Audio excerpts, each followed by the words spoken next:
I'm Dr. Barry, licensed psychologist, and here I share legal and entertainment news from a psychological perspective.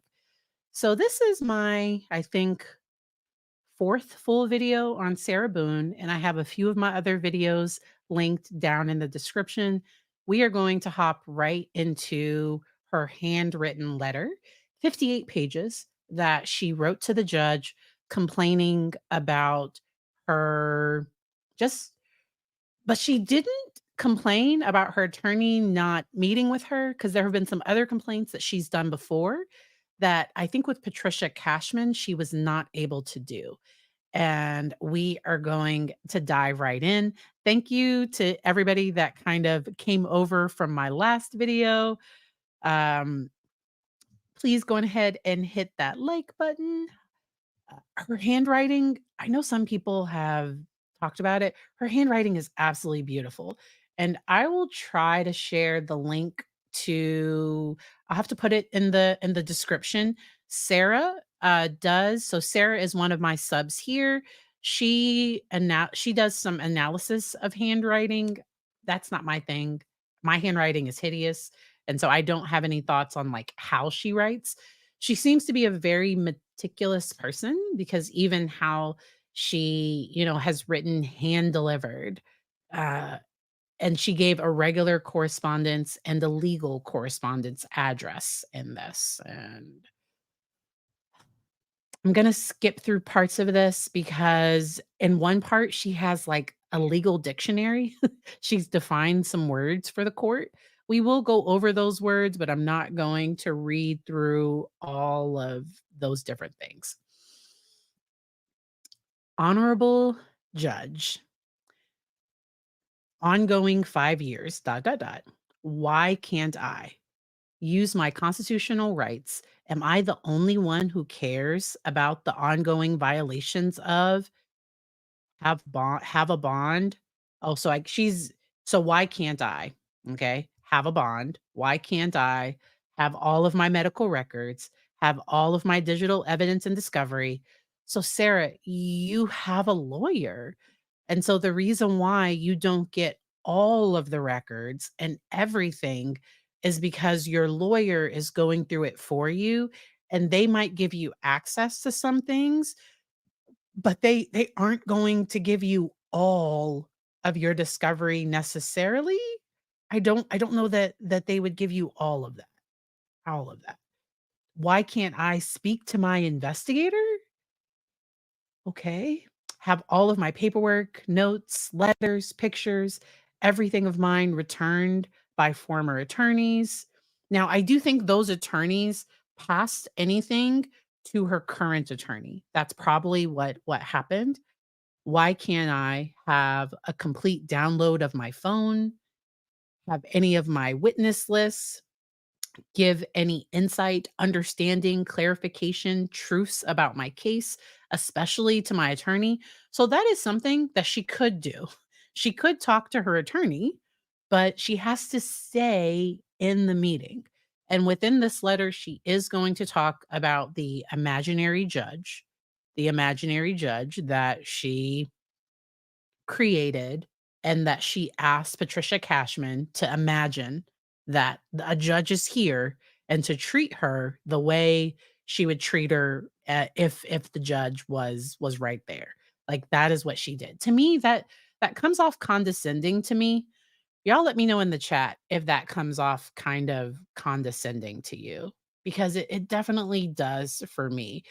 Thank you to anyone who said welcome back. So I went to Disney with my 6 year old, my husband, and also my in laws. We had a blast, and I am glad to be back. I missed when this came out, and Sarah over on X, she tagged me covering parts of it. And then I saw Recovery Addict did a full video reading every inch of this. I'm not going to read it all. Sarah, in my opinion, Sarah Boone can be exhausting. Exhausting because what she wrote in 58 pages, it probably could have been 15. It probably could have been 15 pages. It probably did not have to. Did she have to include definitions of all of those words? I don't think she did.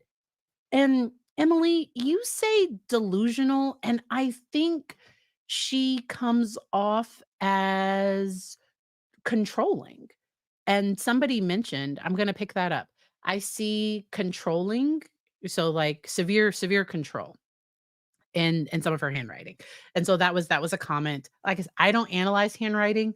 Her handwriting is, to me, it's very pretty. I think she also knows that these are made public. And so I think she would not want, something that was messy to be handed over, I don't know, to, like, be made public. Like, I think she's very concerned about her image and how she looks, and I think that's why she talked so much in the police interviews, which she's trying to get thrown out, which chances of her police interviews getting thrown out are slim to none, but I don't think she likes how she comes across in those, and she was trying to get those detectives on her side.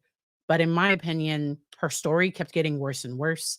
She was denying things that we're pretty sure, because at one point she says they didn't drink at all. She gives a few different versions of what happened in that one interview. It's just, oh. And I think Patricia Cashman was doing a good job. I do think that she was doing her absolute best. I am not surprised after this letter that she requested to come off the case, because how can you have a client attorney relationship after your client pretty much calls you incompetent, that you don't know what you're doing? Those aren't the exact words, but that's the gist that I'm getting from some of this. Like, she's just exhausting. Like, she really is. And I do think that there was some codependence in the relationship between her and Jorge or George. I think there was some codependence. That's just my personal thought on that. Um, it is just so, so, so much. Um, all right. I'm just catching up on the chat. All right. Oh, so let's try to get back to this, because this is all about why can't I be respected for who I am truly, especially by my attorney, and not be disrespected for the I can't I don't know what that word is. Mutated? For the mutated malicious murder. There, that's the word. Of all the world. So okay. So why cannot and not be disrespected for the malicious, all the world has falsely, incorrectly created and believes me to be. Oh, murder. There we go.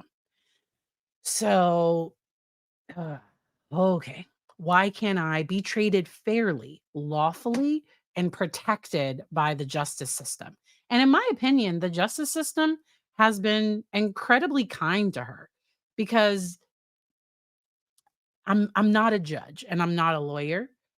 I think she has been given quite a bit of liberty, and she's gonna have some complaints that she never waived her right to be, in attendance at hearings, and she's gonna once again, you know, ask to be there. Why can't I properly, rightfully, completely defend myself? You can do that in court. You can't do that in a letter. Why can't I see all and know the same as the world can and does, including my attorney, from all the phenomenal, non permissive amount of my entire case being available online globally before my trial, and most important, before I've seen myself? Why doesn't anyone know already about my case? Or why doesn't anyone? Why doesn't anyone? Or what? Oh, what? What doesn't anyone know already about my case? How about my side and everything about everything? And with every letter that she releases and every time these things become public, in my opinion, it makes it more difficult for them to find a jury that has never heard anything about her case. it may still be possible. So there are people that aren't into legal news and they don't cover all of this stuff. Like, so my husband, he doesn't know who Sarah Boone is. And so if he was a part, and we live in Virginia, we don't live in Florida, so he could never be on her jury. Um and I will continue to shout from the rooftop, what she says she did is not hide and seek. It's not That's not. I've played hide and seek a ton of times when I was little. I've played it as an adult, babysitting children with my own child. It's not how you play hide and seek. And it is really sad that there has been this much time that's went on. This happened in February of 2020. And so my heart truly does go out to Jorge's family, and I do hope that the October, I think October 7th, I think that's the date. I do hope that they proceed forward with this case. Hello, Michelle.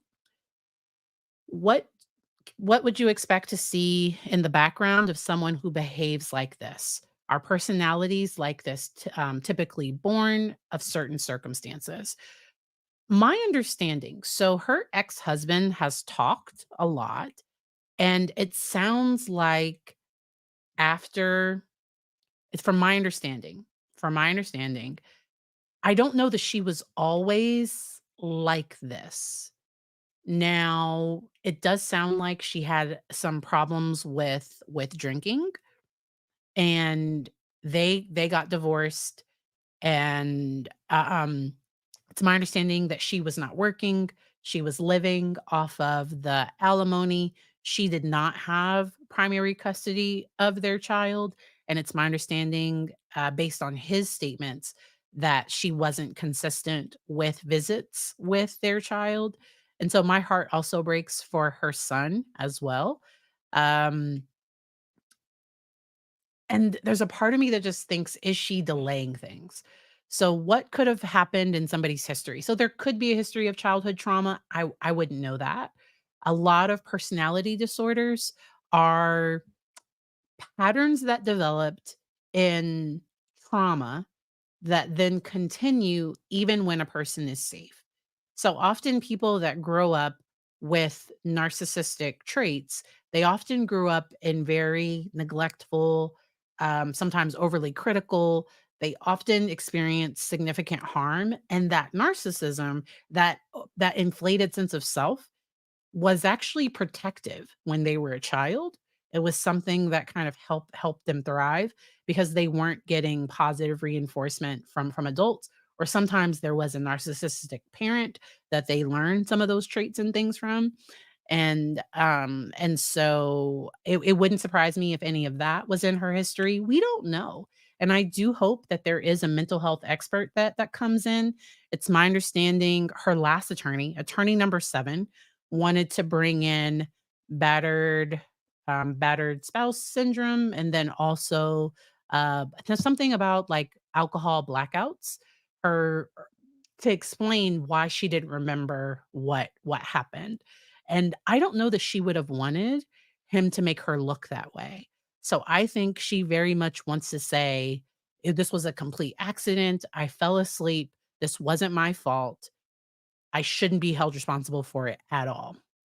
We were playing a game. We were having a good day. I fell asleep. This wasn't my fault." I think that's what she wants her attorney to say. And I think her attorney would say, "That's not enough with the video."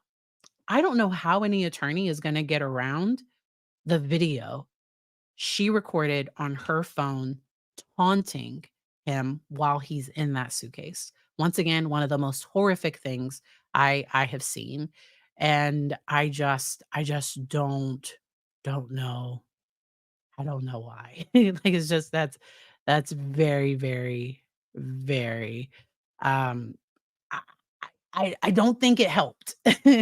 So, alcohol is a depressant, and it lowers inhibitions. So, she's doing all of this sober. This is sober Sarah, okay? Now, sometimes in jail, people do get like you can like sometimes, but I do think she's likely sober. And there are some people that are even sober, they still have, it's like a dry drunk, like they still have certain personality traits and things. I don't know enough about her case. I do hope she did a psychological assessment. I think that would be that would be really interesting.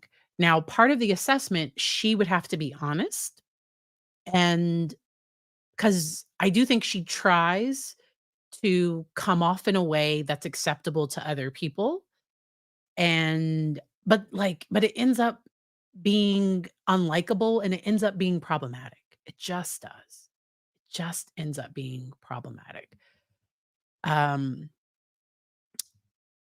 Truly, truly one of the most horrific, Sleepy Valor, I said on my last video that, the treadmill video was the worst. This was the second one.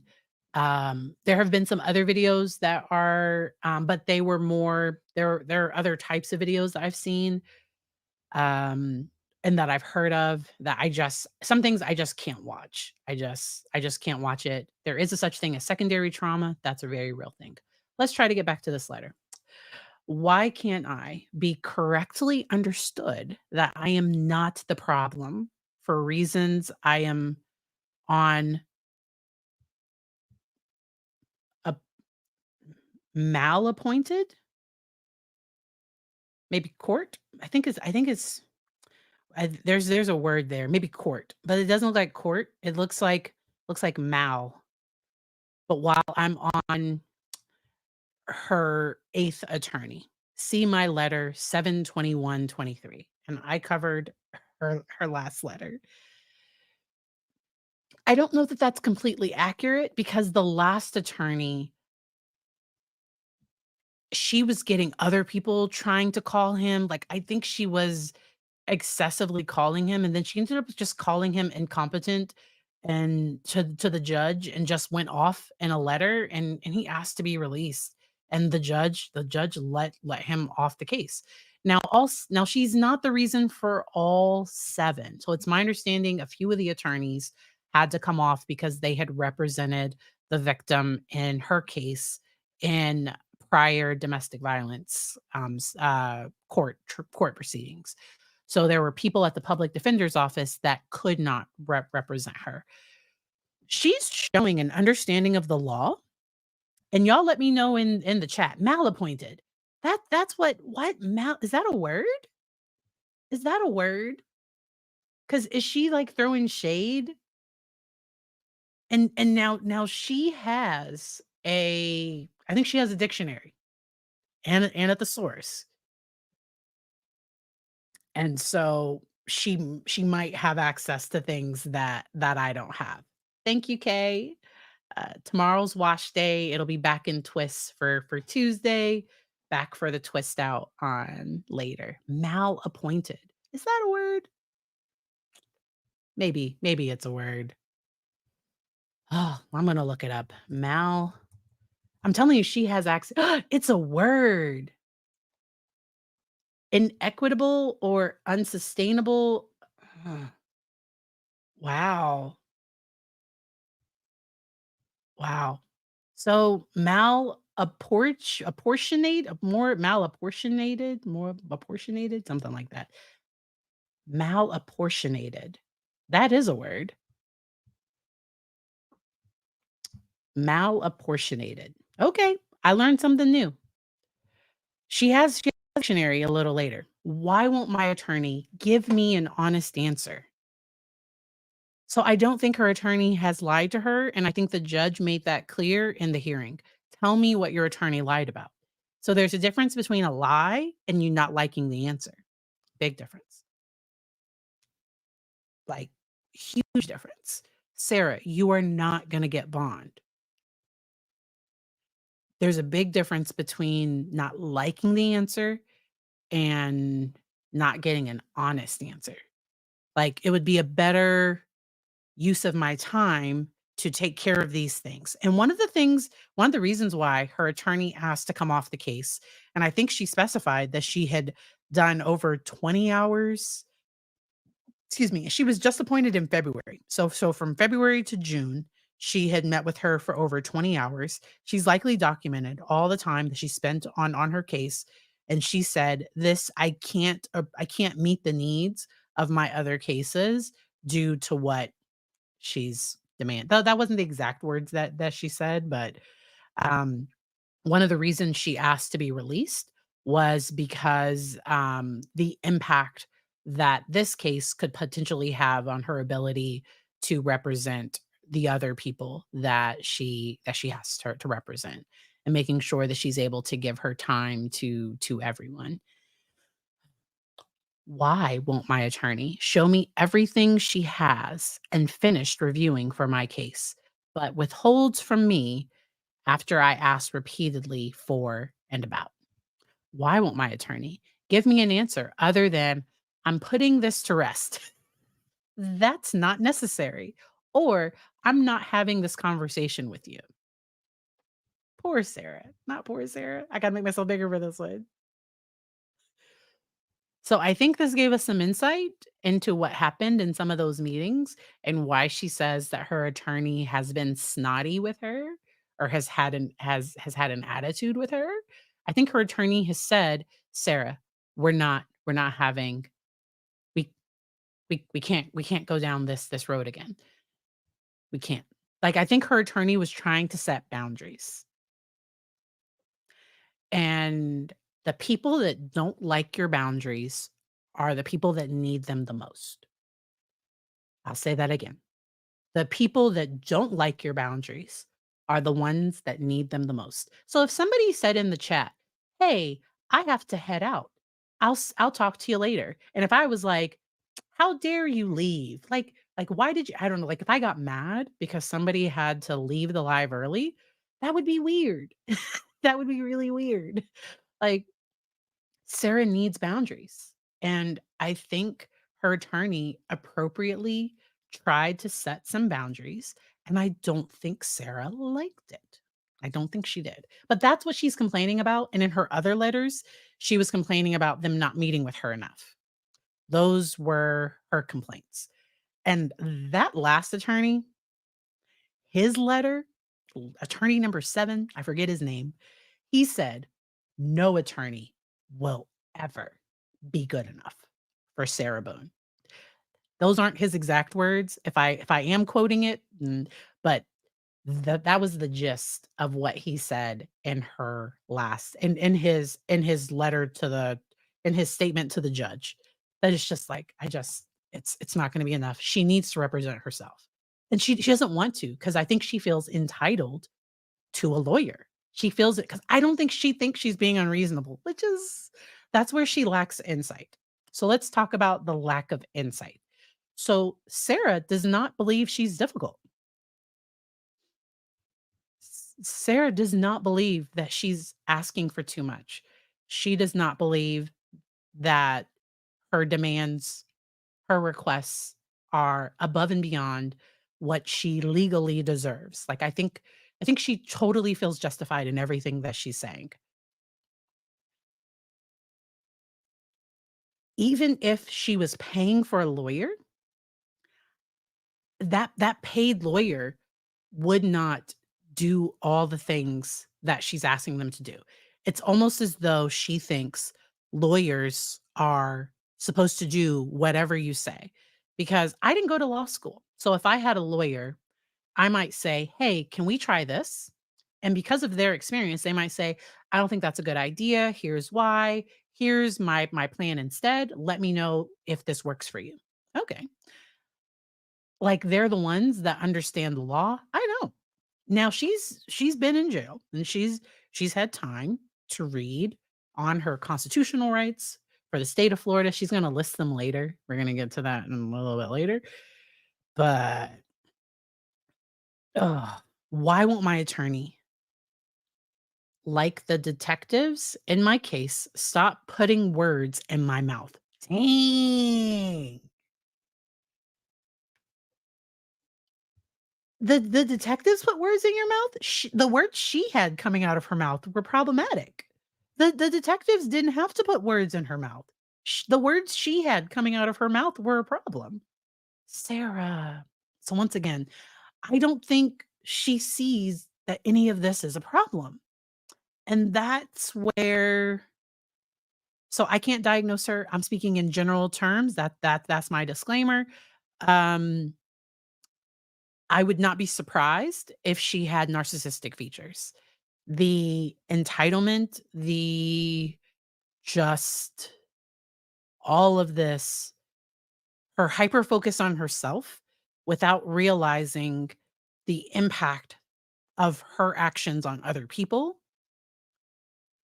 Because, in my opinion, she has never shown any remorse for Jorge being gone, deceased, and that it was her action zipping him in the suitcase and not letting him out when he said he could not breathe. She never takes any responsibility for anything she did. And that's where, in my opinion, people like this have what's called a victim mentality. And what a victim mentality is, and often somebody that has a victim mentality has an experience with lived trauma. Like they've had a time when they truly were a victim. And that's why I try to get in my work with clients to get them from victim to survivor because a survivor mentality says, yes, I've been through all this. And at the same time, that doesn't mean that I get to hurt other people. So just because somebody hurt me doesn't mean that I get to hurt them back or that I get to hurt other people. Just because I've been hurt doesn't mean that I'm not responsible for what I say, for what I do, that my trauma doesn't give me an excuse to do crimes or to harm people. It just doesn't that I am still accountable, I'm still responsible for myself. That is and, like, she was asking for water. She was excessively asking for water. She was focused on herself, trying to make herself look good, in my opinion, and she never want and just upset by, like, the situation, but not necessarily him being gone. That's how I looked at those videos and what I saw with that. That's how I saw it. Alright. Um, why won't my lawyer grant me access to anything I ask for in and about my case? And that's where some of that black and white thinking, where I think her lawyer has likely given her access to things in and about her case. And I think what she's really saying is, "Why won't she give me access to everything I ask for?" Because her attorney probably did give her access to some things, but I think she wants access to everything. And when you have that, like, black and white, all or nothing, that can that can cause problems because it's, "You always do this," or "You never do this," and that causes arguments because the person on the other side says, "Yes, I did.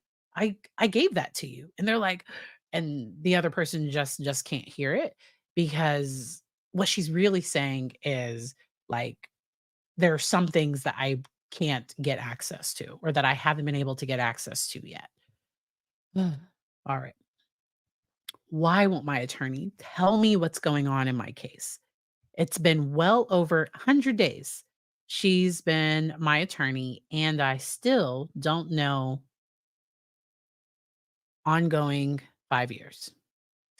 And I don't believe that she doesn't know what's going on with her case. I just don't. Now, I could be wrong, but I don't believe that. Why won't she answer any of my questions? And I do believe that she tried to answer some of them. Why won't she ever ask me any questions? What does she have to ask you?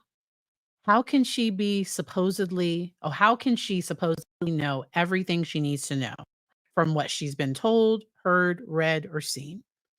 And she might be protecting the attorney might not be asking certain questions so that like to protect Sarah. Like Sarah, I don't think she realizes that she really did have a good attorney.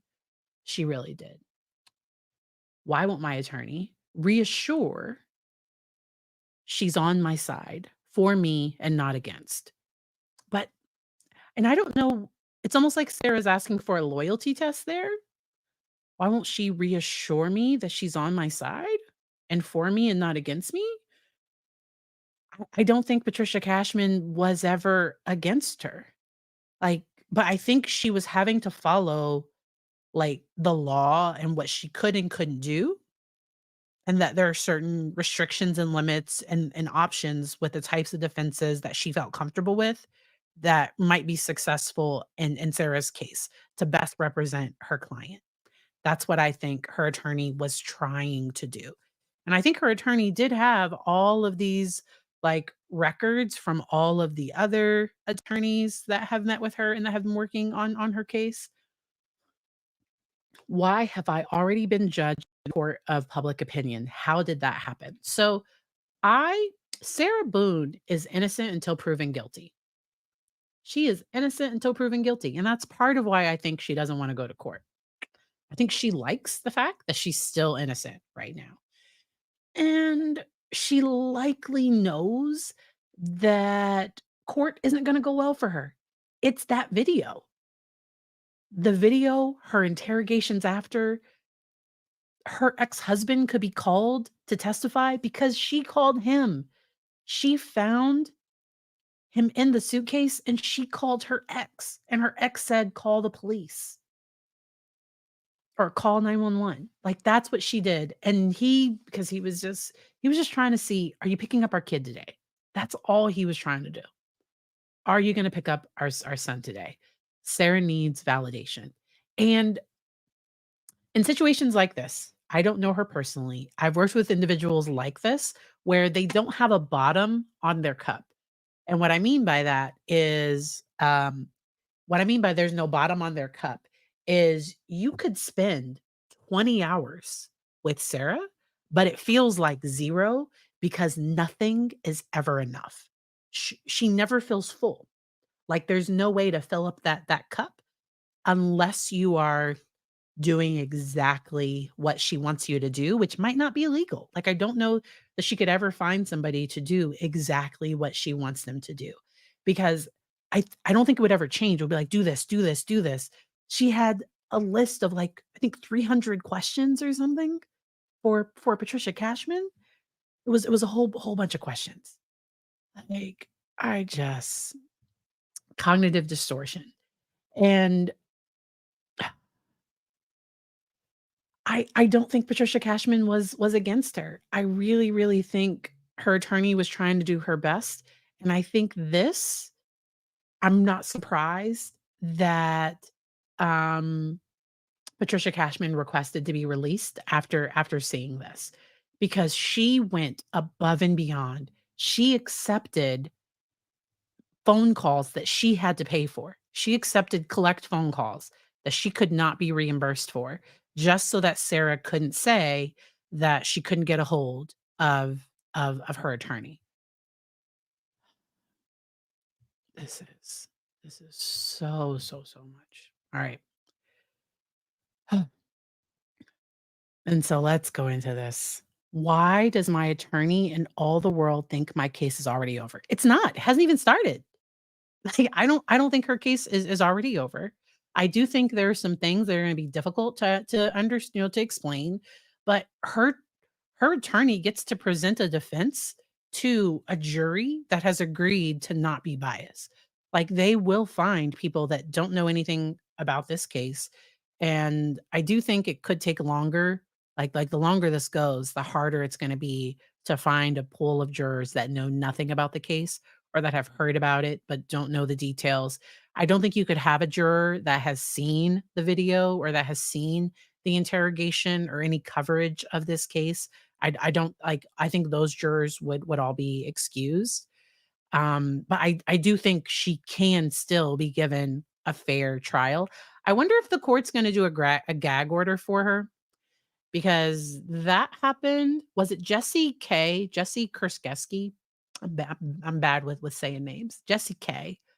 I think the judge in that case, I want to say the judge did a gag order because she kept writing letters, and it was more about protecting her and things not getting out about the case that would make her look worse.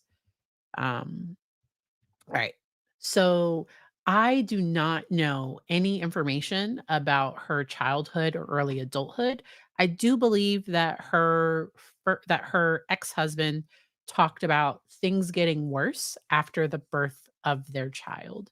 That's my understanding. I want to say it was after the birth of, and that's not like so a person can have severe postpartum depression. Becoming a parent can be extremely stressful.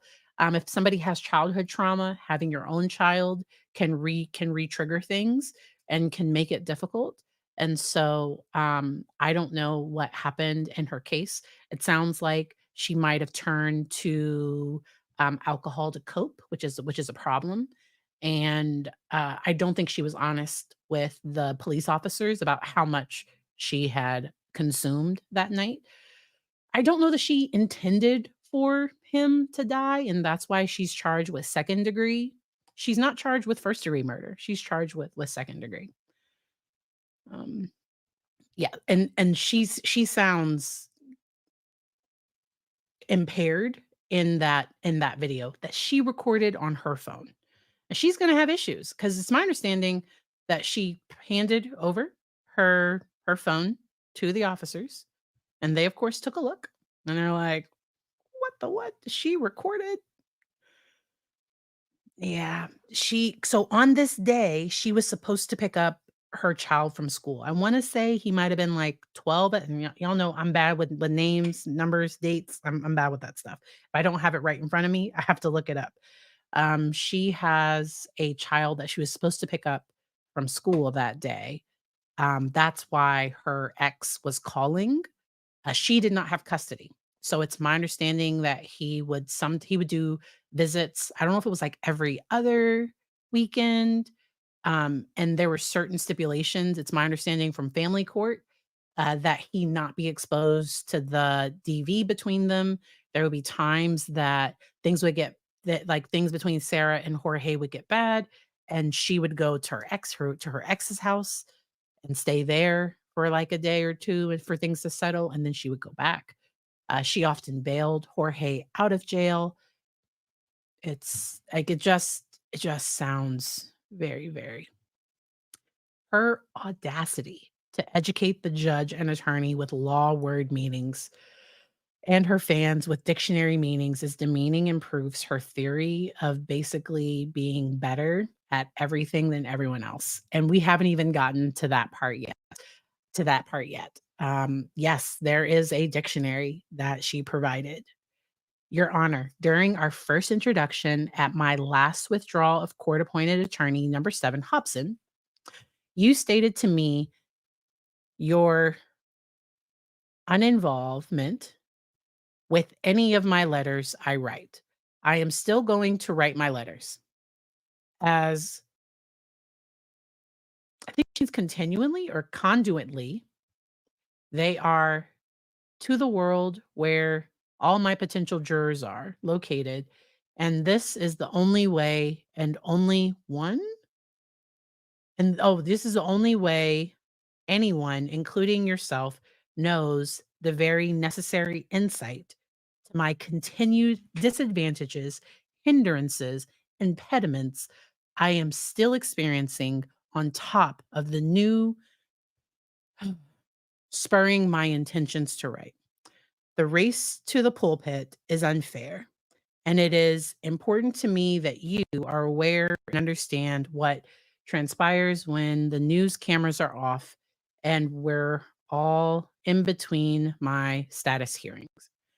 I truly think Patricia Cashman was doing her best. Two, as so many of the advantageous embezzler, racketeers, mindless, good gosh, and just altogether mean people can use their freedom of speech, not knowing me in any way other than what's being said by all the other mean people and being said incredibly incorrectly. So can I. So she's writing these letters because people keep talking about her case, but these letters could actually make it more difficult to find a juror that hasn't been exposed to any of this news about her, in my opinion. Oh my gosh. And so she's gonna complain about the detectives' interviews, and she's gonna have more reasons and issues why some of these things are unfair. This part, I thought, all aforementioned reasons and so many more for this letter to be written, hoping to deter some of the unfair one sided finger pointing of corruption and malpractice being directed at me only by those in the justice system who are trying to deflect the shame and shock from me, fearlessly challenging the status quo. And it must be so because it is in my face on the computer. So I don't know why she like has all those dashes. So I heard recovery addict talk about this part and I was listening, I wasn't reading along, but why are there dashes right here? Is she doing emphasis? Is this how you create emphasis? I don't know. Okay. Ah, must be so because it's in my face on the computer at the same time on my boob tube. But why is it not YouTube? Television? Why is it not YouTube? Why is it why does she say it that way? Brainwashed, ignorant followers of disbelief, conformity, and greed, trying unsuccessfully to make my life by character assassination seem worse than theirs. No, two, when anyone points their finger, yeah, that's that part. Um, one is impolite, and two, three point back at you. How many tried to see it? So in here, she's trying to say, like, when you point your finger at her, well, you have three fingers coming back at yourself.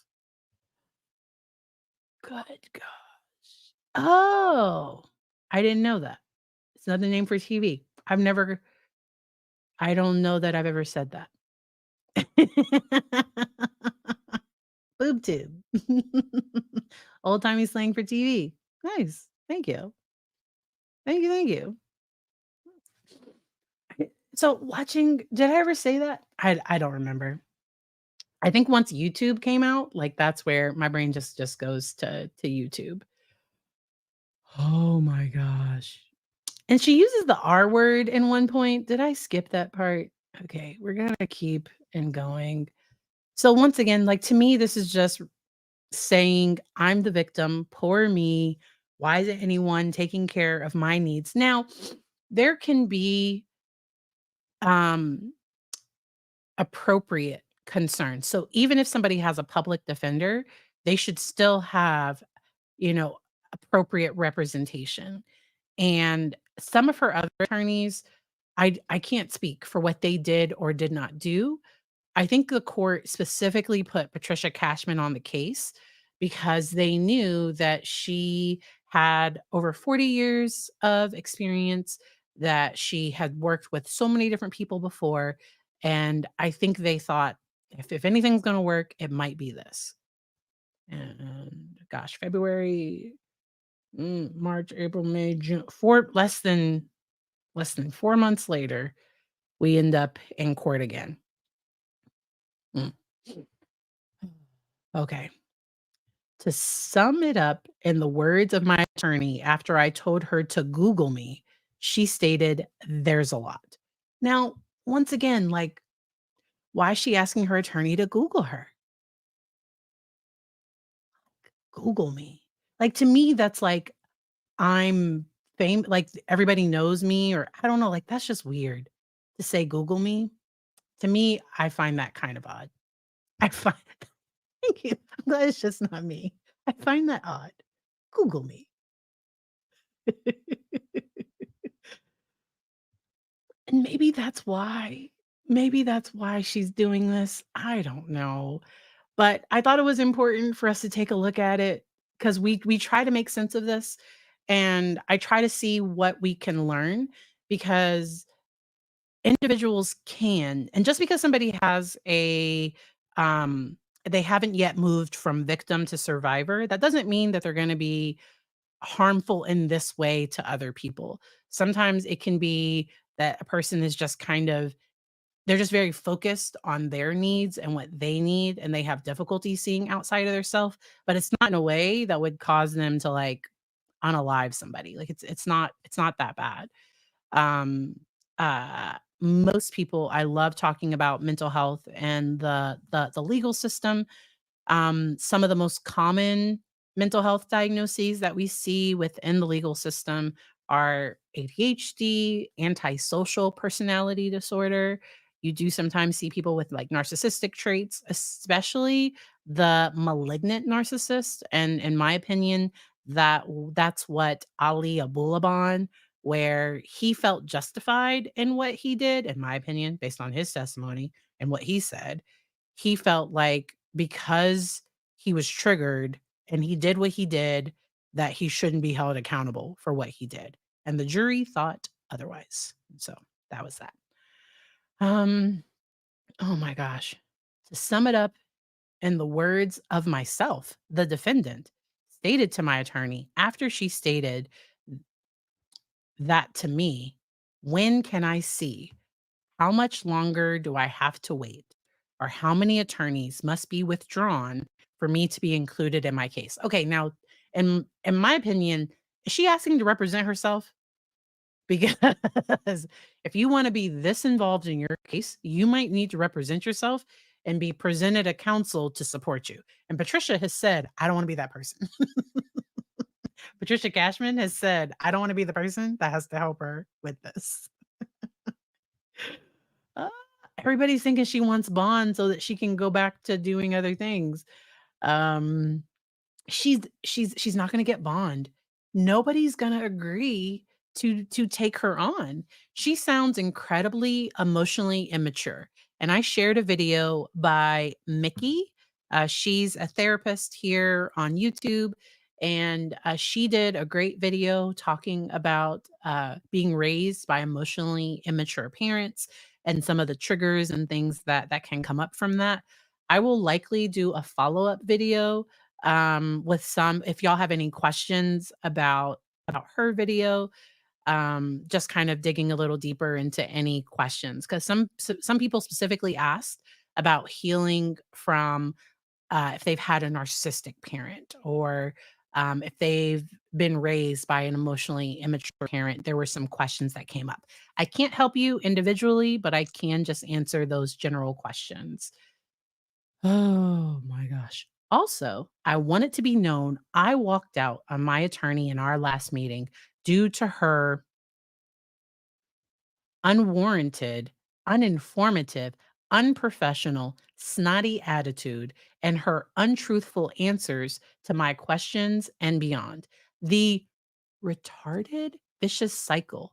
Like that's and I wanted like that's the word she used. The R word vicious cycle we enter every time we meet is a waste of time. And I'm saying that being in jail with supposed endless amounts of. How she treats me is extremely prejudiced, hostile, and unconcerned. Judge, release me from the case. That paragraph right there. I didn't need 58 pages. That paragraph right there, judge, release me from the case. How can you represent her? How can you? How can you? Thank you, Kathy. Why would she lie about her alcohol consumption when it's obvious she was blackout drunk? Admitting that she may have admitting that may have gained her more compassion. So often people that have alcoholism, they often lie about how much they drink. So that's when somebody gets pulled over and they're clearly drunk, they always say they had one drink. They often had way more than one drink. So I don't know how much Justin Timberlake had. I don't know. He was recently arrested for a DUI. I do not know how much he had to drink. He said he had 1 martini, based on the officer's report, and I don't know because, like, his attorney is gonna viciously, vigorously fight what was said. Anytime somebody's pulled over for a DUI, they normally say they have 1 or 2 drinks. They often had more. So it's very common that people lie about how much they're drinking. If I'm working with someone who's an alcoholic and they tell me that they have 3 to 4 drinks a night, it's probably more. The amount that somebody admits that they drink, because there's a part with alcoholism where there's denial, and I'm not saying so Justin Timberlake, just because someone has 1 DUI doesn't make them an al so I don't know Justin Timberlake's situation, so I don't know what's going on with him. That was just an alcohol situation where, like, somebody, because the better thing to do, "How much have you had to drink tonight?" The better thing to do is attorney. Attorney. And somebody's saying one martini could, because it's pure gin, so one martini could. I am a lightweight, so I cannot, handle a lot of liquor. Uh, Alcohol makes me sleepy, and so often people that are at risk for developing alcoholism, sometimes they have a high tolerance where they can drink a lot and it not affect them the way it affects some other people. Maybe their body metabolizes alcohol quickly. Um, there are ways to, like, with dinner, so, like, if you have a glass of wine, so I'm not telling you how to do things. I'm saying drinking water, there are things that people can do. Always drive sober. Always, always, always drive sober. I don't, so I like, um I'm gonna be going to an all-inclusive vacation coming up, and with that one, because alcohol is gonna be included, I'm probably gonna drink water. I get dehydrated really easily. Alcohol dehydrates you as well, and so you have to make sure that you're drinking water, that you're eating food. There are safe ways to, if people are going to, consume, it's to, um when I was at Virginia Tech, I was a part of Dr. Geller's research team where we would go to frat parties and do blood alcohol breathalyzers. So we would ask somebody what they thought they were gonna blow and, how much they had drank. So we would ask them some questions, and we would record their blood alcohol level. What's the word? Volunteer. So it was just people, and normally people wanted, because people, this was at a frat party, so people were wanting to, like, get high number. It was weird. So it was a very weird situation, but we were there to teach them to make sure, okay, this is where you are. You're not, it's not safe for you to drive. You see how you feel. So, oh wow, like, I thought my number was gonna be lower, or I thought my number was gonna be higher. So we would do some education while, yes, I I think that's from Friends. So not not Ross Geller, Scott Geller. I'm bad with names. I had to look it up. Dr. Scott Geller from the psychology department at Virginia Tech. I don't know if he's still there. Um, but yes. Uh, and so that's my thoughts on that. Um, Once again, going back to this paragraph, because I think this is enough for her attorney to say, "Our relationship is beyond repair." She says that when we meet, that it's a waste of her time. I'm giving her 20 out, like, I'm going above and beyond with her. The letter goes on to say, "She is very frustrating to talk to or defeat in an endeavor." Why is she trying to defeat her attorney in an endeavor? What? What? Why would you say to defeat in an endeavor?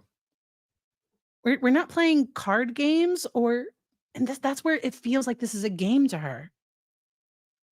She is very frustrating to induce feelings of insecurity, discouragement, or dissatisfaction. She is very frustrating to bring to nothing. What? Okay.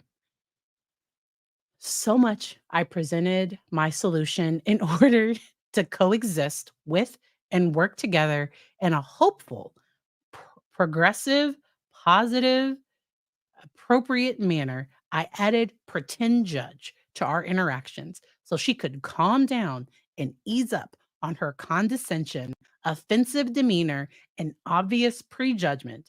She seems like everyone else, not to remember I am innocent until adjudicated otherwise." And she said adjudged, but I think she meant adjudicated or maybe adjudged. Yeah, she probably meant adjudicated, but I don't know. "She treats me as if I am not."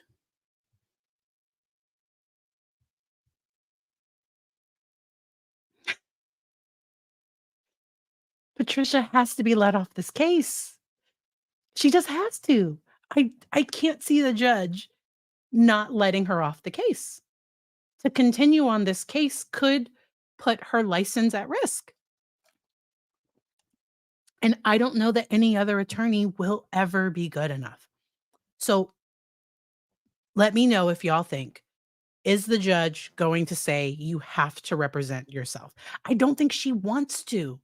I honestly don't think. But if she did represent herself, she could get all of her discovery.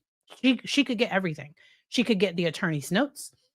She could ask questions to but she, I think, would make herself look like the victim to the jury. Like, I think she would try to act like she didn't understand. I think she would likely say things that she shouldn't say. I could see the jury having to be asked to leave multiple times. That's just how I think it might go, but I'm kind of having flashbacks to Darrell Brooks. Like, that's what the idea of Sarah Boone representing herself brings back the it brings back the thing. So, the pretend judge, and I did a whole video on this, and I thought maybe a therapist, like, recommended to Sarah, in your mind, when you're talking with your attorney, pretend like the judge is there, and that's how you interact with your attorney. Nope, that's not what happened here. Sarah herself, to her attorney, said, "You're not treating me right. I don't like yours." I'm paraphrasing, I don't know exactly what she said, okay? But according to this letter, it sounds like she said something to the effect of, "You're being snotty with me. I don't like your attitude. Pretend like the judge is here. Talk to me like you would talk to me if the judge is here." If it were me, I might have rolled.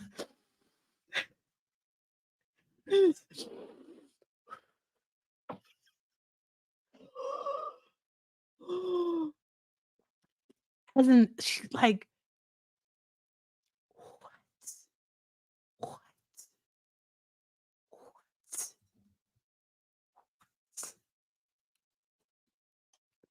I can't. So that's what Sarah Boone said. And she said it in front of the judge too. She said it in front of the judge that she used a pretend judge so that her attorney would speak nicer to her.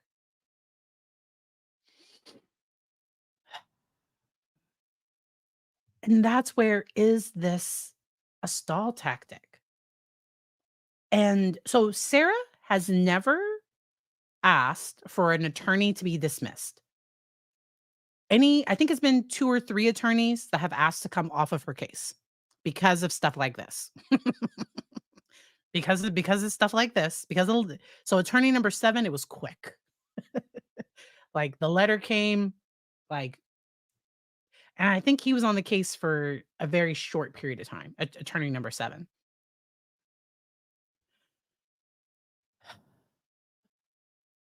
Like, I do think she would drag it on if she represented herself, and that was the pretend judge, okay? Like, that's what she said she did. She told a group. So Patricia Cashman is probably, she's been doing this for 40 years, okay? For, I think, over 40 years, and Sarah Boone tells her, "Pretend like the judge is here." And I think, and so Patricia Cashman, she probably, like, is expressive with her facial, like, she probably rolled her eyes, like, she was probably a little annoyed. She probably didn't hide it completely, I don't know, but, like, she's human. She's human. If I was in that moment, I would've been like, "No, she didn't. Pretend what?" Like, I would have been baffled at that request. Absolutely baffled. So, her attorney number 7 requested that a mental health evaluation be done. I don't know if it's ever been done. I don't know what Patricia Cashman's defense was gonna be. So attorney number 7 submitted paperwork to the court to try to get experts approved. And was it Patricia? Because I think it was attorney number 7, because he specifically wanted, this one expert that is I think she's a DV expert or something. I looked up her CV, and we talked about that on another video. I think it was attorney number 7 that asked for this. I don't know if it ever got approved. Court is in October, and they only asked for 5 days. They think it's gonna take 1 day for jury selection, and then, like, the state only needs 2 to 3 days to present their case. I love it that the state is gonna keep it fast. Like, the state isn't calling 50 witnesses. It's not gonna be a drawn out Karen Reed situation. That trial's been so long. So long. So long. The prosecution rested, the defense is presenting their experts. They're gonna finish next week. So, whenever there's a verdict in that case, I will likely cover the verdict, because that's the one case where I think she might be found not guilty, because I don't know if the state did enough. There's a bunch of questions. There's a whole bunch of questions. I think Sarah would drag it out if she did it pro se. Thank you. Thank you, Gina. I appreciate it. And I think she would take it as an insult to her intelligence if we said that. So if you told Sarah, "That's not how lawyers work," like, I think she would say, "You think I'm dumb." It's like, "No, like, I'm trying to explain the process to you." Like, anytime you try to set a boundary and when you say something she doesn't like, I think she's gonna take it as an attack. So there's a difference between criticism and feedback. So criticism is like, "You're a bad person." Feedback is, "Your behavior has caused these things to happen." Like, "This is what is happening. This is what you did." That is feedback. Criticism is it's judging the person. Feedback is talking about what happened. And I don't think Sarah knows the difference. I think she likely, and this is my thoughts, my opinions, she likely hears feedback as criticism. And when she doesn't get her way, that's an attack. Because I think she thinks she should be able to get her way. I just can't. I just can't. All right, I'm gonna come back.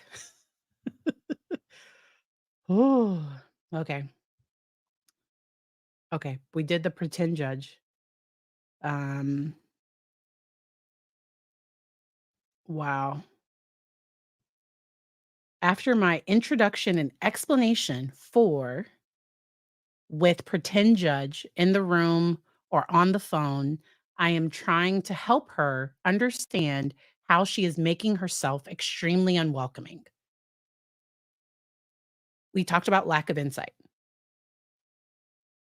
S- So I don't think Sarah gets how recommending that we pretend the judge is here, that I don't think she gets how that's making her come across as well. When in front of a real judge and in the courtroom is how she should treat me, her client, at all times. I should not have to invent pretend judge in order to be, and am not at all wrong for wanting to be respected. No matter the outcome, I am innocent until adjudged says otherwise. My attorney, everyone's should be fair, unbiased, trustworthy, honest, supportive, informative, protective, automatically and effortlessly. But protective? Is your attorney supposed to be protective? So I do think Patricia Cashman has tried to be fair. I think she's tried to be unbiased. She's tried to be trust. I don't think she's done anything that she hasn't lied. I think she's been honest with her. I think she's been supportive. I think she's tried to give her information. Protective, that's the question mark, because I don't know, I'm not an attorney, I'm a psychologist. That protective one has a question mark. So Sarah desperately wants to be protected, and that's why she called her husband, her ex-husband that day. Like, I think she wanted somebody to come in and kinda rescue her, and there's often codependence with, substance abuse, like, that's very common. Hey, hey. Will Sarah's pseudo legal wrangling be viewed as a lack of remorse and contribute to her getting a more harsh sentence? So that will be up to the judge. So I think the judge will try to be neutral. So I like how Judge Duro with Jesse K Jessie Kerskowski, she explained why she did the gag order and why she was very concerned with the writings and the things that were being said. And she did her sentence based on what was presented in the pre-sentence report and then also in the like because Jesse K's mom like made a statement that like was not great. It made the victim in the case look I don't know, like, they tried to throw the victim in the case under the bus. Jessie K made a long she put out a she put was it like an hour? Jessie K put out this long statement, and she talked for a while about that, and the judge based it on what happened there, and so I do think judges, they try, to not let this stuff come in and impact them. Now, a judge could, I think. So I remember I'm not a lawyer. So make sure to ask the lawyer you know, he will likely cover this. I know, I think Law and Lumber covered this on his Friday Night Frenzy, I believe. I haven't been able to watch it yet. I think he covered it as part of his longer Friday Night Frenzy. But if and that's why I'm not a judge. If I was a judge, yes, it would impact things, but it depends on the judge. Some judges are they just base it on what is, on what's there. Lawyers are protective of your constitutional rights. I love that. Um, but I a psychological evaluation so I do think she's competent to stand trial. I think she's competent to represent herself. So, there was another case recently where the person in their arraignment or in their initial meeting with the judge, they seemed to clearly be psychotic. And I was concerned about their competency. In their second hearing, which I shared on it was the Bianca Ellis case. I shared, because I didn't cover it, but I shared her second hearing. She was much more coherent. She didn't have inappropriate affect because in the first hearing she was smiling like she had very her affect did not match the situation, which can be consistent with a manic episode or with psychosis or with a little bit of both. And so she is likely back on her medication, and it does not look like competence to stand trial has come up with her. And with Sarah, I don't think that that those types of things will come up. I think they're gonna try to use mental health as a mitigating factor for the defense, like, that could come up with a defense, but then the prosecution gets to have an expert talk about, so, like, once they see the report, they could either have someone evaluate her, or they could have a mental health expert look at that report and then provide expert opinion on the other side of what could be happening. So, we will see. Can the judge admonish her and tell her to simply let her lawyer do her job? So Patricia Cashman has asked to be released from the case. So Walden, the lawyer in this case has asked to be released because she went over the reasons why. I covered that in my last video on this case. Because and it was towards the end because when I started the video, that news wasn't out, and then during the middle of that video, it I was able to find the document on X that, yes, Patricia Cashman had requested to come out. So we were on judge number 2. So the first judge, I don't know why, and y'all can let us know in the chat if anybody knows why it switched to a new judge, but this judge has had the case Has it been since, like, December or February? Something like that. November or February, and so this judge hasn't had the case for all 5 years. She was really not happy with the last judge. So far, she seems to be okay with this judge. I thought the same thing. I agree, personality disorders do not make you incompetent. So, things like psychosis, those things would make a person, incompetent. When we talk about delusional, so she has what she believes and what she thinks. Um, Lori Vallow was delusional because she thought that she was saving her children by, like, doing like, she was her spiritual beliefs were outside of a norm, and those were clearly delusional, and she was found not competent to stand trial for a period of time. Her competency was restored. She stood trial, was found guilty. She's now facing charges in Arizona. Yes. And she does not come off Sarah Boone does not come off as delusional in that way to me. Now she lacks insight. Does that make sense? So there's a range with delusional. So there's like a clinical delusional where it's like a delusional disorder. I personally don't think Sarah Boone has delusional disorder because teenagers also like to get their way and they have difficulty with information they don't like. So like there's a range for these things. What she's doing is problematic. I'm not sure it would reach the level of a clinical delusion. I did not assess her. I can't, but like based on what I've seen, it doesn't come off that way.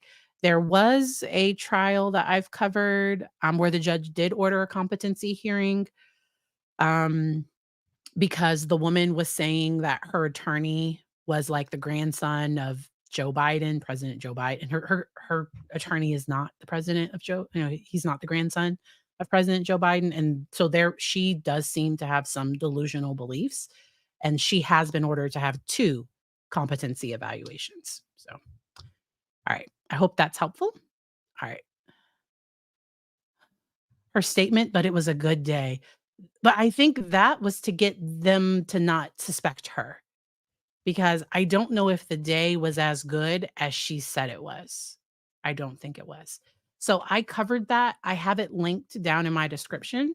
I covered portions of it. I don't think I did the full video, but I covered portions of it. All right. Peter, I agree. Sarah might make, but some of her words don't come together the way she thinks because she writes the way she talks, I think. And um maybe she'll become a writer in the future, I don't know. I do hope that, because once the criminal case is done, I don't know, because if I was Jorge's family, I would sue her civilly for wrongful death, and, because that has a much lower threshold. For criminal cases, that's, um, uh, you know, no doubt, you know but for, civil cases, the threshold isn't as high, because like O.J. Simpson, he was found not guilty criminally, but he was found guilty civilly and had to pay, a bunch of money. So oppositional defiant disorder, it would be in childhood or adolescence. You typically don't diagnose an adult with oppositional defiant disorder.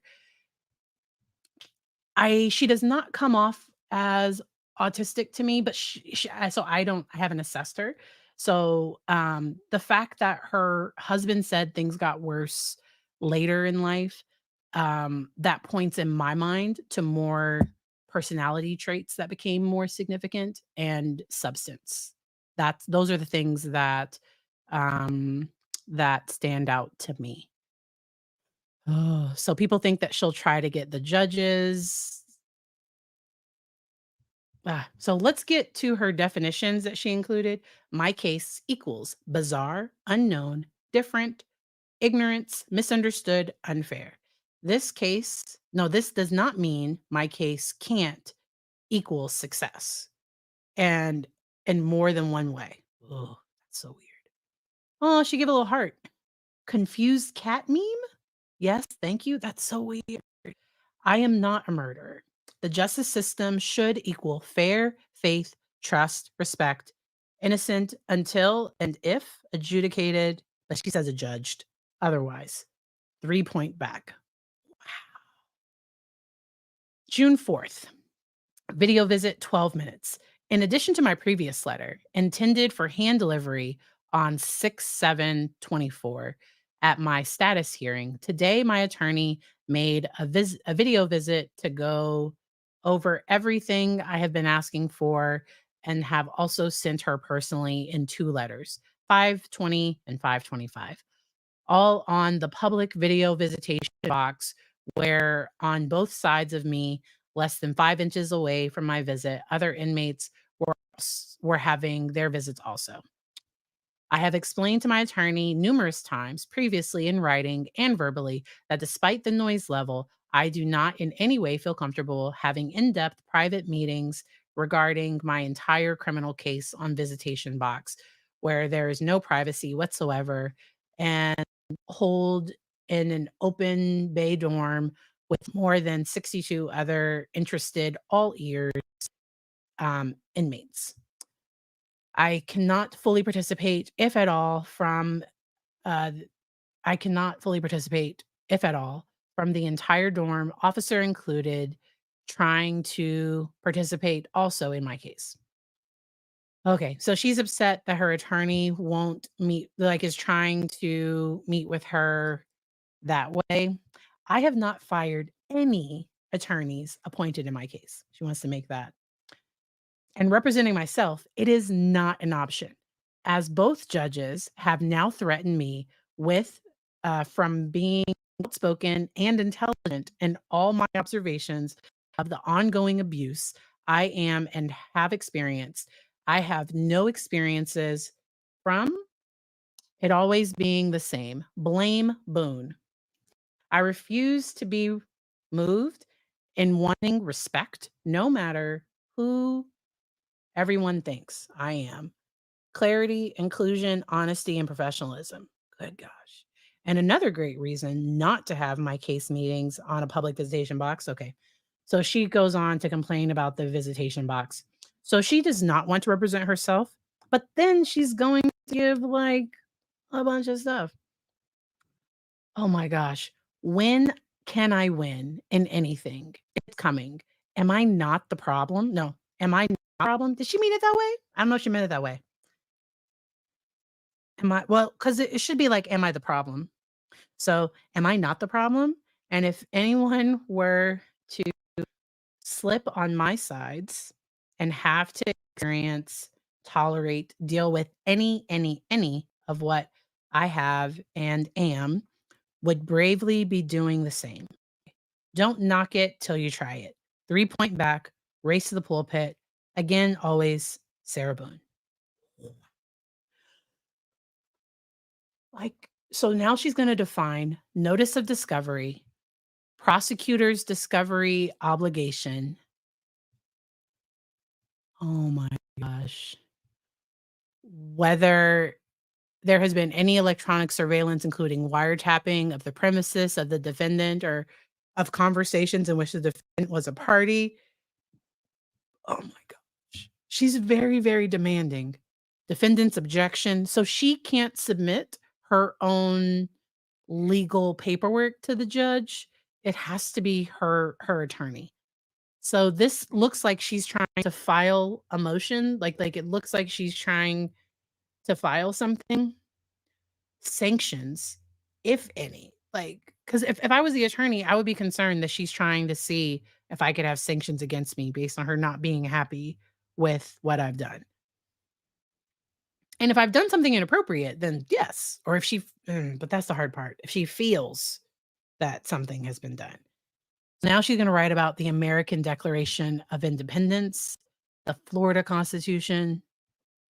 She's going to define client, attorney client privilege, zealous advocacy, attorney misconduct. So, this is the part that would have me concerned as her attorney. Attorney misconduct? What? Ma'am. Okay. duress, habeas corpus. Oh my gosh. Legal ethics, equal protection of the law, abuse of process, interrogation, examination of a suspect. But this is where, like, are you trying to be an attorney? Custodial interrogation, excited utterance. She's going to include a map. I don't. Oh my gosh. Why do we have maps? Okay. And so, oh, map, world map. To date, each is a continent where I have received correspondence. So this okay, so y'all know I have a dark sense of humor, okay? I have a really, really dark sense of humor. Such a dark sense of humor, okay? Please ask Natalie to cover it. Maybe I can be a guest. I'd love to be a guest, and her and I could talk about it. I will DM her on Instagram and let her know that y'all would like her to cover it. I don't know if she can. And so this is where I was getting narcissistic traits and borderline features. Like, so that's what I was getting, narcissistic and borderline features. Those were the vibes I was getting. That's just my own personal thoughts, which does not point. So I have worked with clients that were rigid, that were on the autism spectrum, and the lack of back and forth with social communication. Sometimes a person can come off narcissistic when they have autism, but it's not narcissism. It's a part of their difficulty with so in some individuals, this isn't all, but it can be just some social deficits and things and social difficulties. And some rigidness, it can be a result of a whole bunch of other things. And, so I would not diagnose. So somebody that was having, if Sarah did have autism, I likely would not go with a personality disorder unless it was extreme, even for autism. So some behaviors and patterns can be extreme, even for a particular diagnosis. And she could fit like, in more than one box. And so, gosh. I agree that she needs to represent herself. So with histrionic, there's normally like a sexualized part to it. There can be an attention seeking, and her look over. So when she was leaving the hearing, I'm gonna look this way. She like smiled to the camera and like she did a little smirk to the camera. But that could be more with like narcissism. So I don't know. She has to be assessed. Like, but she might this could backfire for her because maybe she can represent herself. Maybe she can based on all of this. Like she seems so we're only on page 42. We have 58 pages. Oh my gosh. Oh my gosh. My present attorney said it's not necessary to receive a court order I've been trying to obtain to download my case information to apply from the OCC tablets. My former attorneys are withholding some of my case contents, blah, blah, blah. I am missing innumerable case items, which I continuously request to be returned or obtained without success. Invasion of privacy. Ooh, what was her privacy? Defame. Whoa. So, talking about the facts of the case. Wow. Publicity, exploitation, and saturation. Wow. My personal individual criminal case being advantageously exploited from all my significant life-saving suppressive case details, evidence. So there are some things that are public records, Sarah. So like those videos, those were public records, so that's why that stuff there wasn't privacy. There wasn't privacy. Okay. Ugh, so definitions from the law library, the dictionary, and smart communications tablet. And at the top of her of this letter, and I'll have to go back to the top at the end, she has smart communications, like, on almost like she works for, or like that's the business name. I don't, it's weird. It's weird. Exploit, harm, significant, suppress, illegal, coerce, trickery, duress, confusion, broadcast, distribute, deliver, irreparable. Wow. So if she's saying her relationship with her attorney is irreparable, then that could be grounds for her attorney to be dismissed. Erroneous, falseness, taint, force, influence, incorrect, inappropriate, motive, invade, privacy, oppression, deplete, entitle.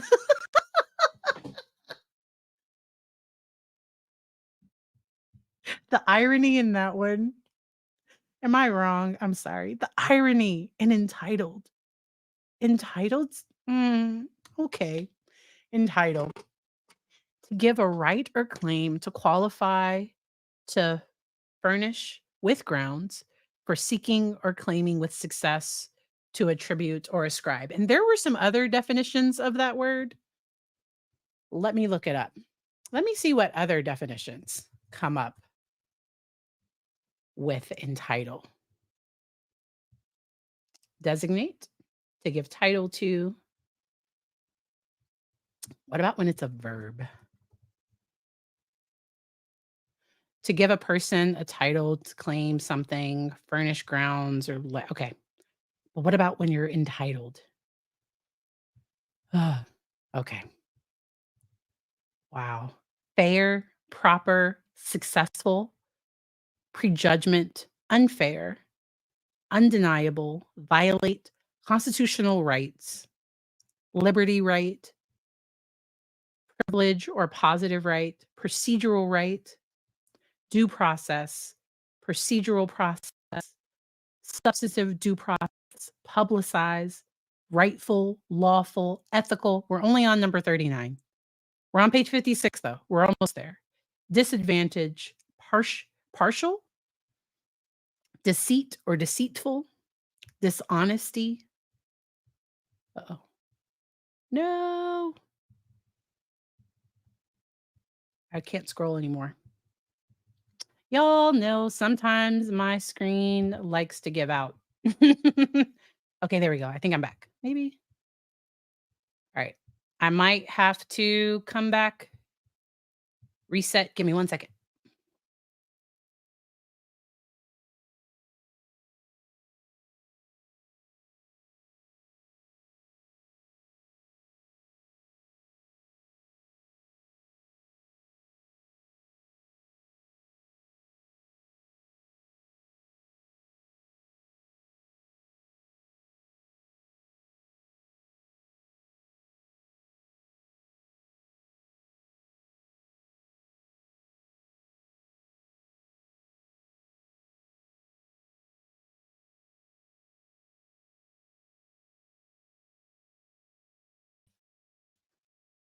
Thank y'all for waiting.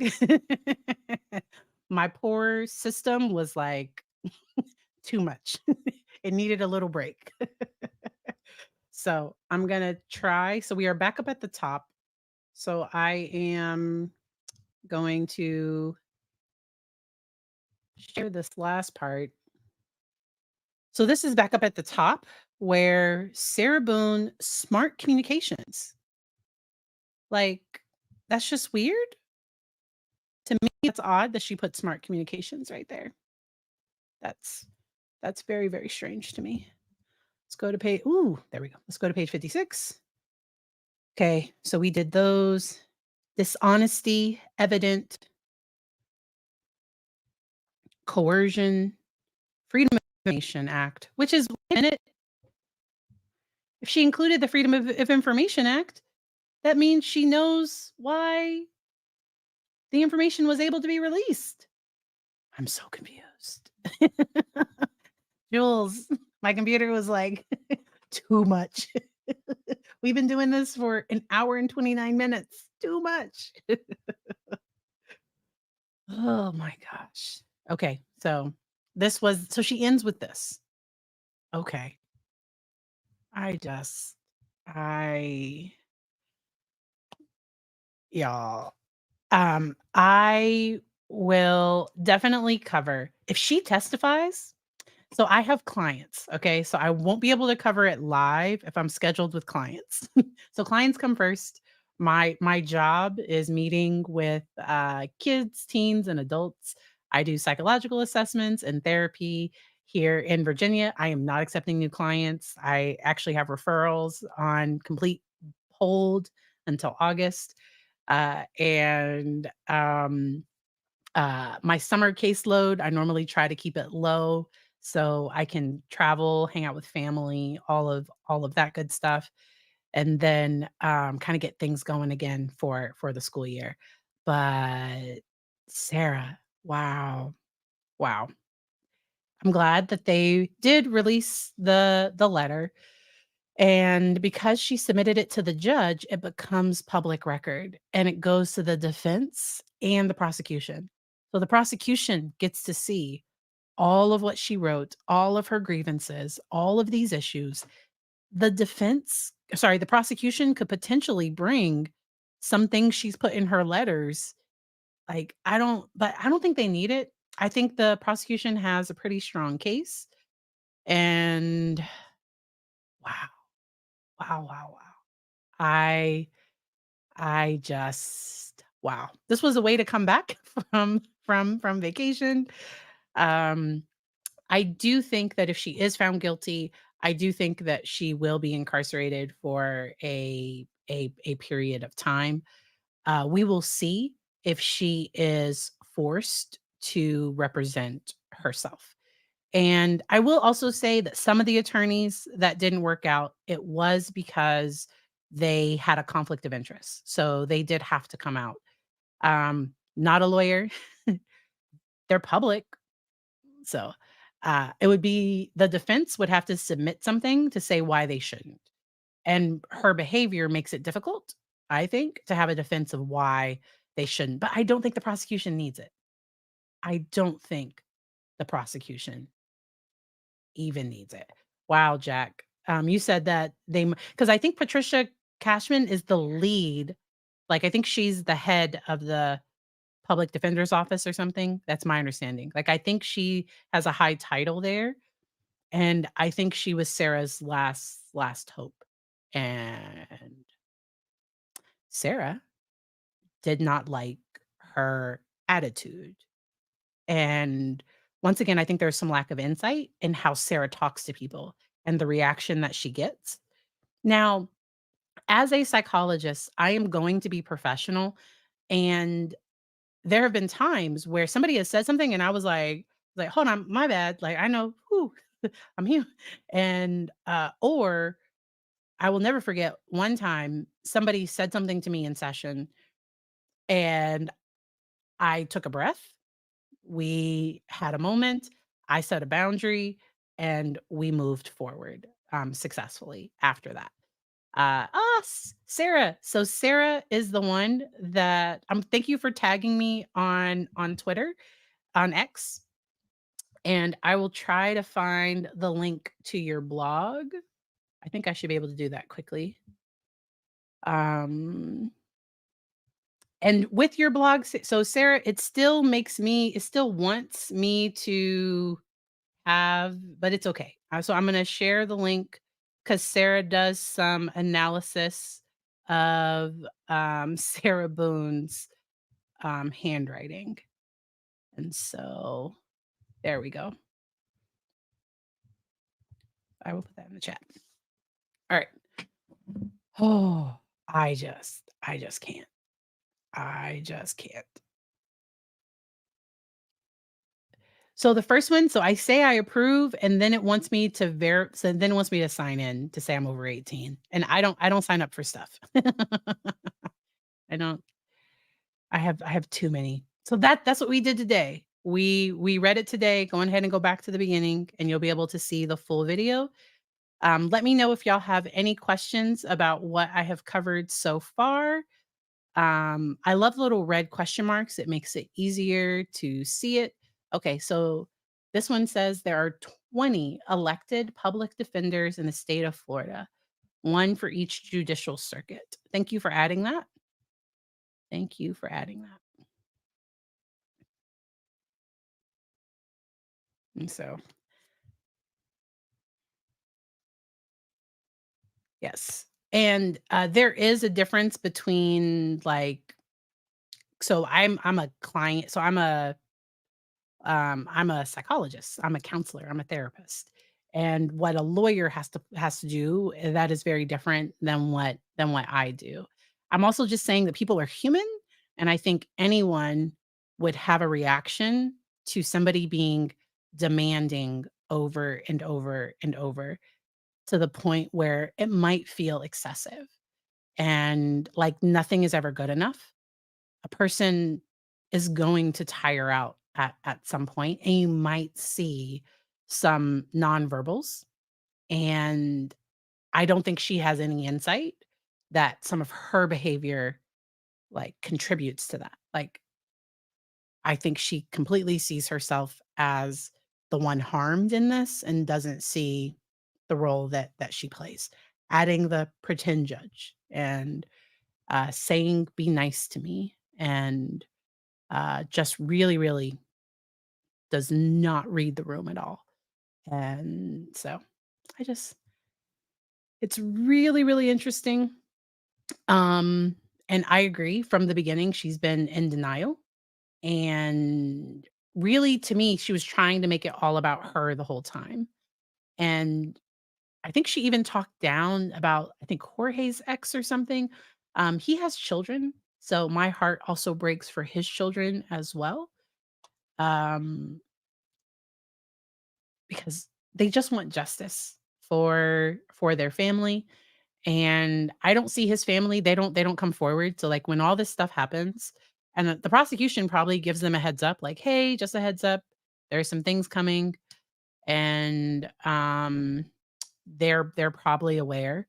I think Sarah said, so Sarah Boone, in her video, she said that Jorge's family called her the white devil.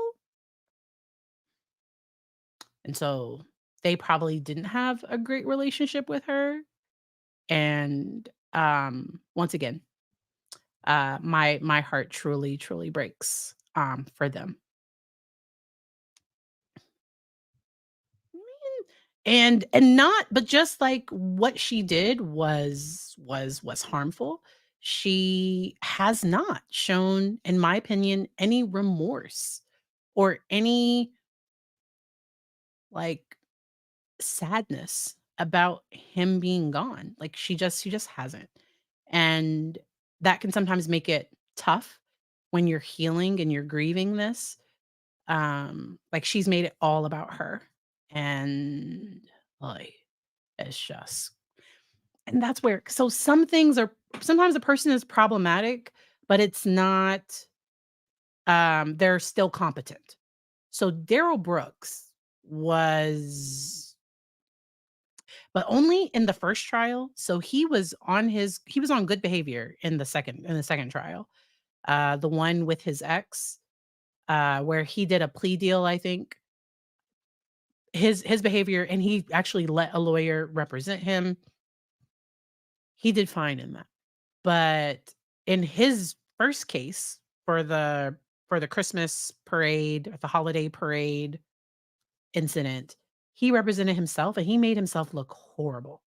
Like, he just ugh, and I don't know if he thought he could get a jury. I don't know what his thinking was in that, but he was competent to stand trial. He kept trying to do the sovereign citizen. That didn't work. Didn't work at all. Subject matter jurisdiction. Like, no, like, poor Judge Duro. And so, it's just, it's difficult to kind of see that stuff. And so, hopefully, we will get to see this case come to court in October with an attorney or Sarah Boone representing herself. I think the judge is gonna have to make a decision because Patricia Cashman has not been released from the case yet. I'll say it again. It's my understanding. Y'all correct me in the chat because I've been on vacation the last week. So it's my understanding that Patricia Cashman has not been released as the attorney of record yet. The judge has to have a hearing to decide. And so once the judge decides, that's where that will kind of come up. I did see in a chat that Sarah Boone started with a private attorney that her ex paid for. And I think I was told she fired that person, but maybe she sees that situation different. Perspective is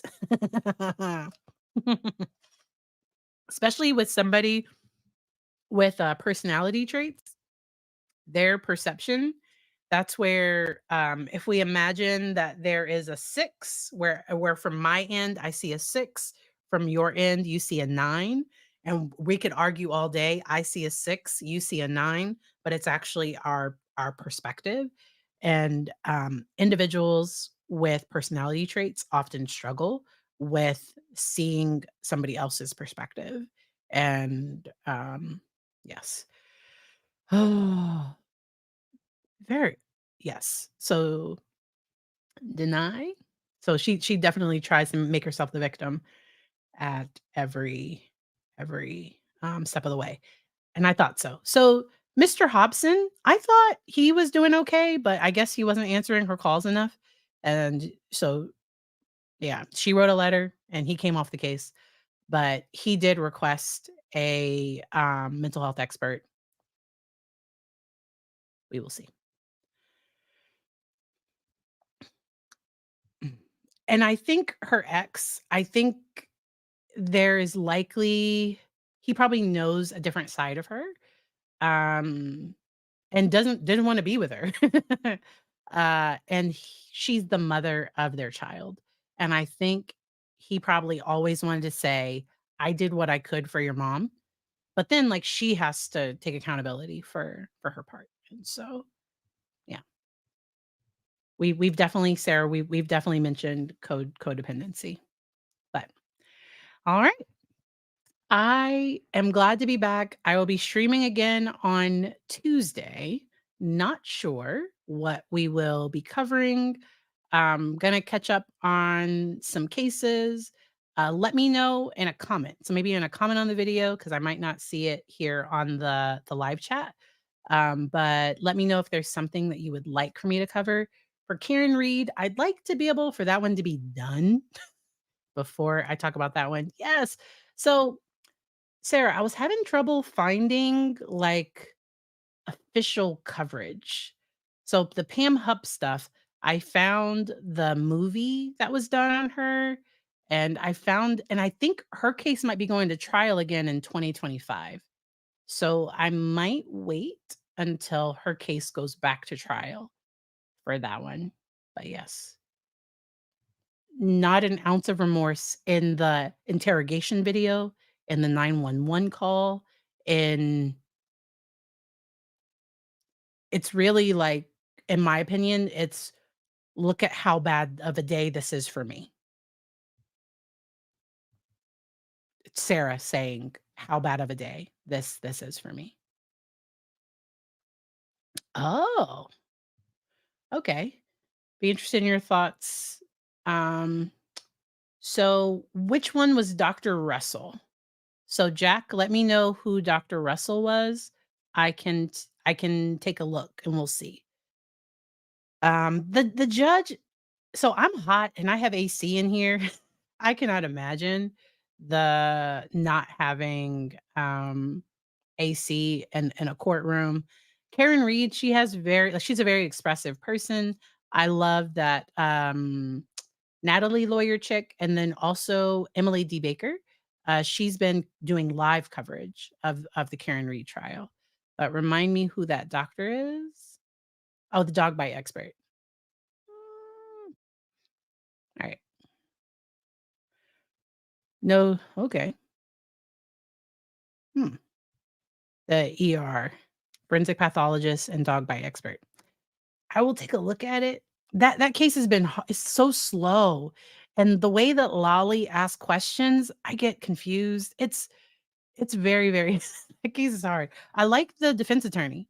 So this is one of the rare cases where I like the defense attorney better than the prosecution. The prosecution and yeah, um, we'll see what happens in this case. Um, all right. Yeah, like Lally, he just and so I did see the last expert, the cell phone defense expert. That poor guy. He was so sweet. He was up there, like, smiling. He was like, "What?" Because he was trying to answer the question, but he was trying to go in depth, and then he realized, "Oh, he just wants yes or no." And then he was just like, "It's hard to put that into, like, a yes or a no." Like, he was just that poor guy. He was super sweet. Like that expert, I think he came across likable. Um, I like that Emily D. Baker because I guess the medical examiner, like, couldn't say that the car like, that, like, he didn't die from, like, vehicular like, it wasn't the car.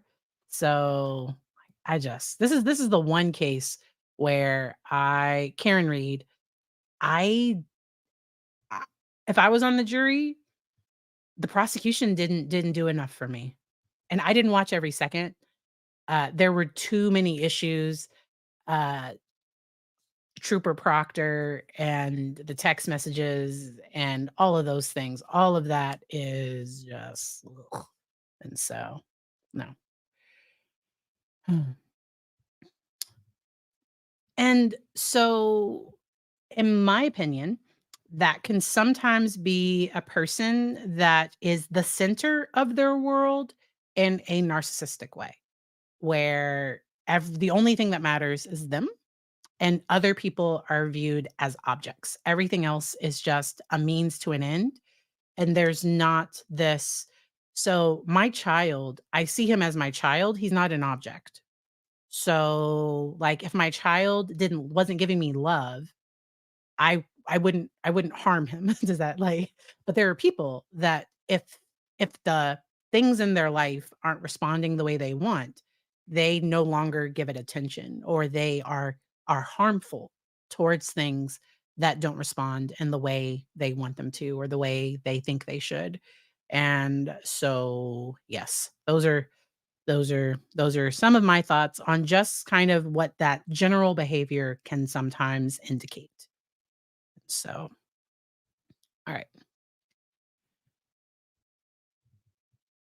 So I might be willing to cover that part because it's my understanding that the jury was like gasping because the jury didn't know what messages were going to come in. And it was smart of the prosecution because I think the prosecution had him read them first. And the messages are bad. They're really, really bad. It's just so bad.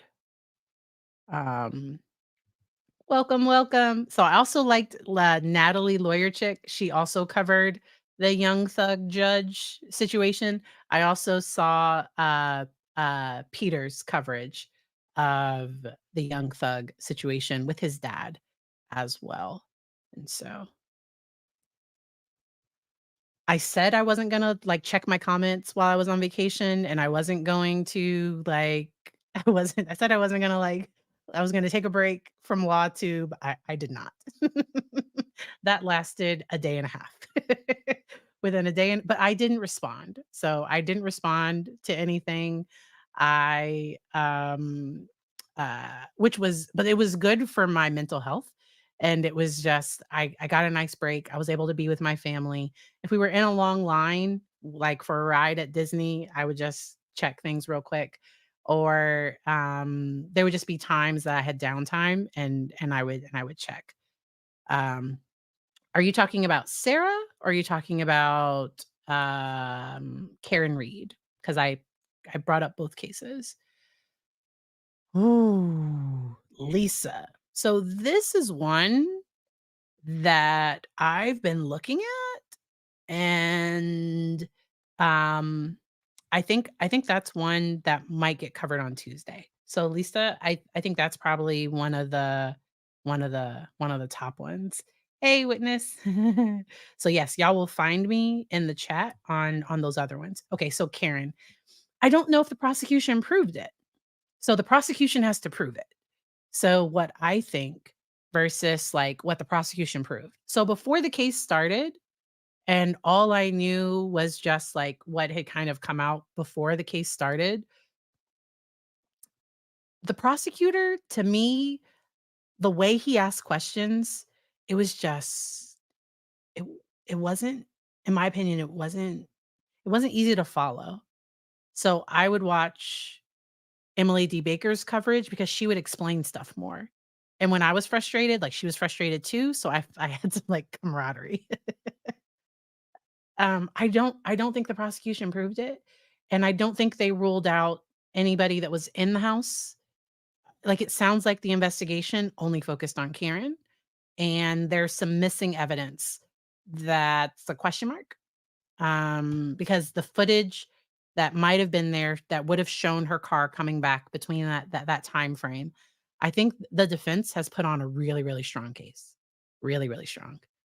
And, so if I was on the jury so far, I don't know. I don't think they've proved it beyond beyond reasonable doubt. Could there be a civil case? But like, the investigation, so the fact that Proctor, because he's the one that was, like, texting his sister, who was, like, texting one of the family, like, that case is messy. That case is super messy, and I just I just can't. And so, yurtin things, enjoy your day, but yes, yes, yes. Alright. And so, um, I yeah. And I think the defense did a pretty good job putting that information forward. And so I have question marks on that one. And if I was on the jury, I don't know that I could convict her. My heart breaks for his adoptive children. So was it John? I mean, I know I'm bad with names. I think it's John. The victim in the case. My heart breaks for those kids that lost their parents and then lost their uncle, the one that was raising them. I wish them all the best, John. I thought so. Yeah. So my heart kinda goes out to them. Um, I think if the investigation had happened in a way that didn't seem biased, I think it would have been a stronger case. But there are just too many question marks. So um I covered I covered a portion of it. I did watch the trial. So Laura Owens versus Clayton Echard. So the former bachelor met after the bachelor. He met up with a realtor reached out, or no, he's a realtor, and Laura Owens reached out to him, and like the whole situation went. It's just it's it's his statement that there was only fellatio, and she says that she got pregnant. She admits to doctoring, sonogram or not imaging, like, she admitted to doctoring things, and she said that she knew she was pregnant with twins. She says that she lost the twins, never sought in-person medical care. Like, the whole thing is just it doesn't make sense. The judge sided with, Clayton Echard in that case, and so, um, alright. Lisa, the scary part about the Karen Reed case is imagining what would happen if she couldn't afford adequate defense attorneys. Yes. Yeah, I agree. I agree. Hello, hello. I'm constantly thinking about the Daybell kids and wondering how they're holding up. So I did a video with my mom talking about breaking from cult-like beliefs or breaking from those types of thoughts and beliefs. I do think they'll do better, in my opinion, my personal opinion, if they did not have contact with their father. And because of their own history, because of everything that they've been through, they might decide to have contact with him, But if they do, I think that's gonna keep them in his world, and his world, but it sounds like they have family that love them and that would love to be there for them, but they've kind of isolated themselves from the people that aren't on their dad's side based on what I've seen.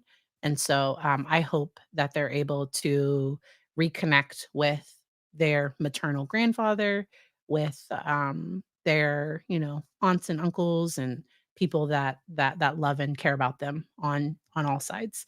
I saw the interview with Emma Daybell's brother-in-law, uh, so her husband's brother, and over on Hidden True Crime.